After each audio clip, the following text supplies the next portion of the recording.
section of our Live Your Body Minecraft Residency hosted here at virtual Kettle Depot Artist Village.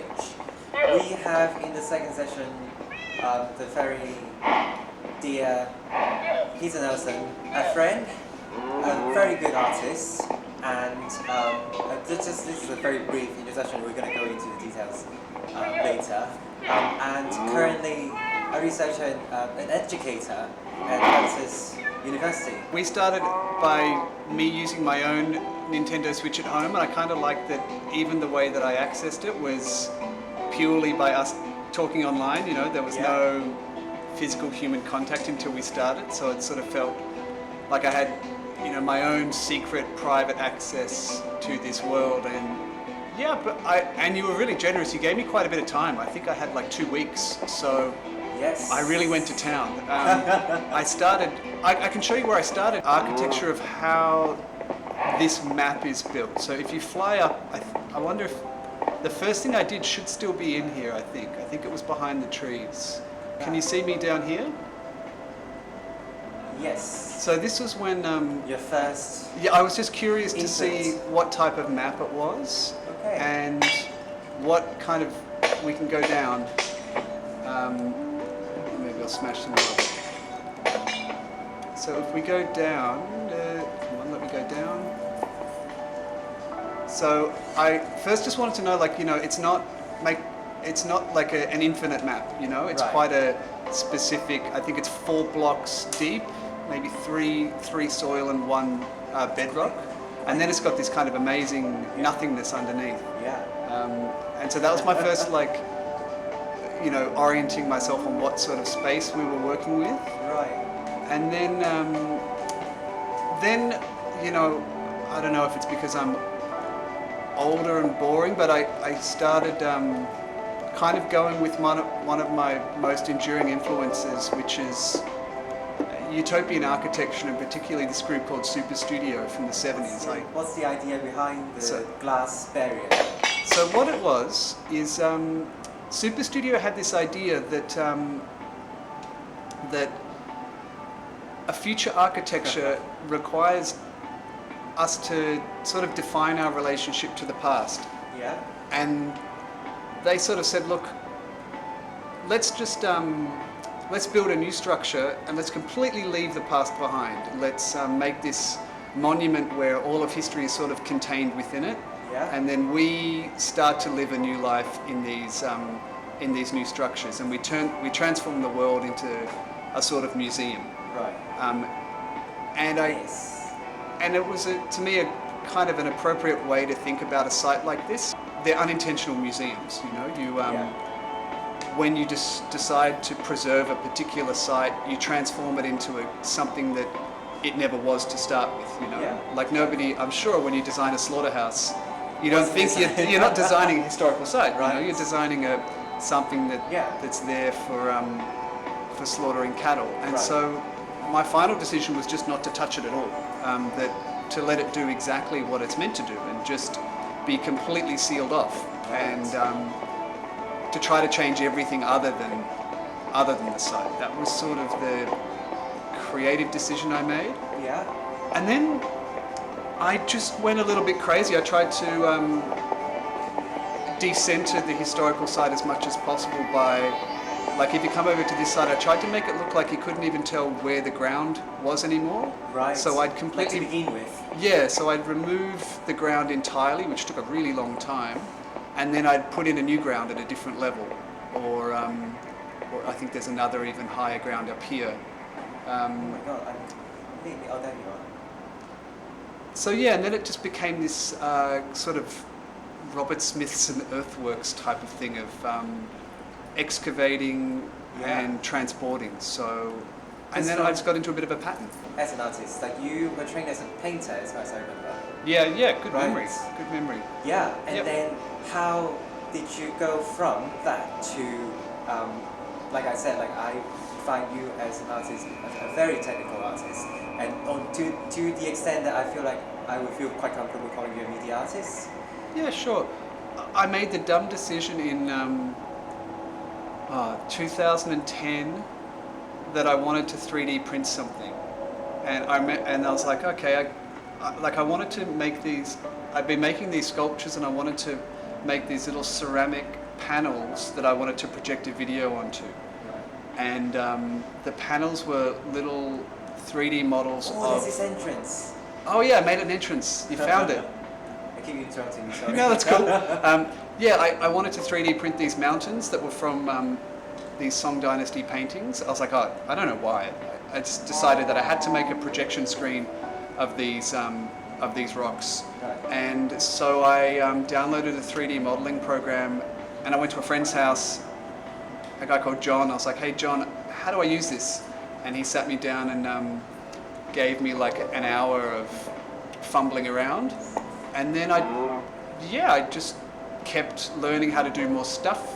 And because I was always very spatially oriented in drawing and stuff like that, 3D graphics was a kind of an amazing opening up of what I could do. From 2D to 3D.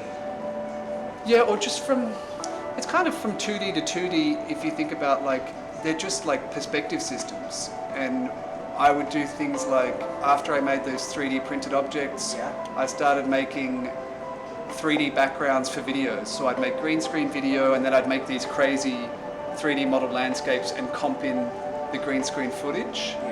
And then I just started making 3D animations, and I think you just sort of hop from one thing to the next. Let's go to really, really further back. Okay. And like, where are you from? Oh yeah, well, I'm from Australia. Yes. I'm from Sydney, and I went to an art school in Sydney that's called University of New South Wales.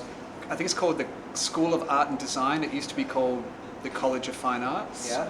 And I majored in painting and drawing, and my first few solo exhibitions were, the first two were drawing shows, then I did a show of all oil paintings, and then a couple of years after that it was more works on paper with watercolour and gouache.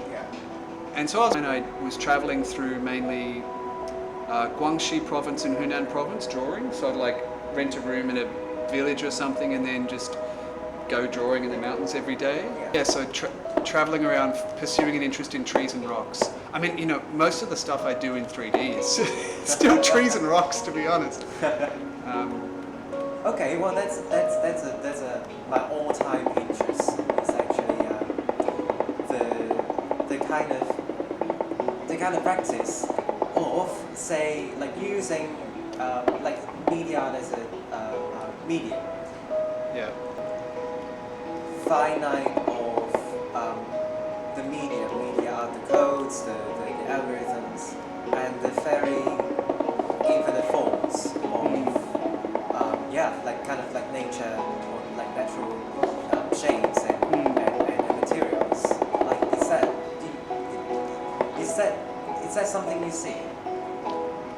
I think there was a landscape painter who I was really obsessed with for most of my 20s, an Australian guy called Fred Williams, and he had this great phrase where he said that I was never really that interested in landscape. It was just, you've almost got it. Almost. He said I was never really that interested in landscape. It was just something to hang my coat on, and I think that's a really nice way of putting it. That artists, they oscillate between the subject, you know, what it is that you're working with, but then the materials themselves, you know, what is the way that you're able to work. You know, like if painting is the way that you're accessing the world, then the painting is both about the world and the paint itself.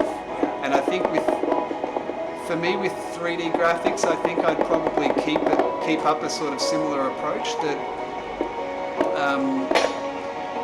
you know, in different industries, like if you're in say CGI, a lot of the purpose there is simply to make things that are indistinguishable from what a camera sees. You know, so that video footage and computer generated footage can be composited together without you being able to tell. You know, so you've got a very clear goal. And arguably, a lot of games kind of work with a similar logic. Oh man, I almost. But with you can put it in another level. But with art, you know, often the problem is like, well, you know, what's the what are you trying to do with these technologies? Are you simply trying to also make something that looks photorealistic? And then once you've done that, you think, okay, well, then what? You know, like, I think painters have a good understanding of like the abstract nature of photorealism. Like, I think people like Chuck Close and Gerhard Richter really made the point decades ago that photorealism and abstraction are identical, you know, because you're replicating something that is already highly abstract. Pandemic response, like we wanted to, and in response to a lot of the online content that's been pushed out by lots of institutions, and like every institution basically. Yeah. And we're thinking of like kind of experimenting with kind of alternative mode of engagement with artists and our audience. And in relation to that, I would like the question to you would be that kind of how do you think it is affecting your practice or your work in general, like your practice as an artist or like kind of your work as like working in the university? Yeah, well, I mean, on a personal level, I'm incredibly fortunate to have had, I don't know, the good luck to have the timing that I had. Like right now, you know, I was doing a PhD at one university, finished it, and was lucky enough to get a job at another one. And depending on where you are in that transition, you know, life could be a lot more difficult for me if it was 1 year different or something like that. Right. But so my life at the moment, professionally, you know, we're doing a lot of like It's a cool shot. of like online teaching methods of anything you can think of, and that feeds into my art a lot. For me, artistically, I always want to expand what I'm doing, and if I end up finding something that I think is cool and different, then the students benefit from that as well. During the pandemic, I ended up organising a conference where I had all of these scholars who I really like what they do with computer games, and we made a conference inside a computer game where everybody was on the same server doing weird stuff, and I was recording it, and now I'm sort of editing those videos into something. That will probably be somewhere between like a theoretical project and an artistic project. Yeah. The Gmod seminar. Yeah, the mod theory seminar series. That was in May. I mean, I hope a lot of stuff doesn't go back to the way it was.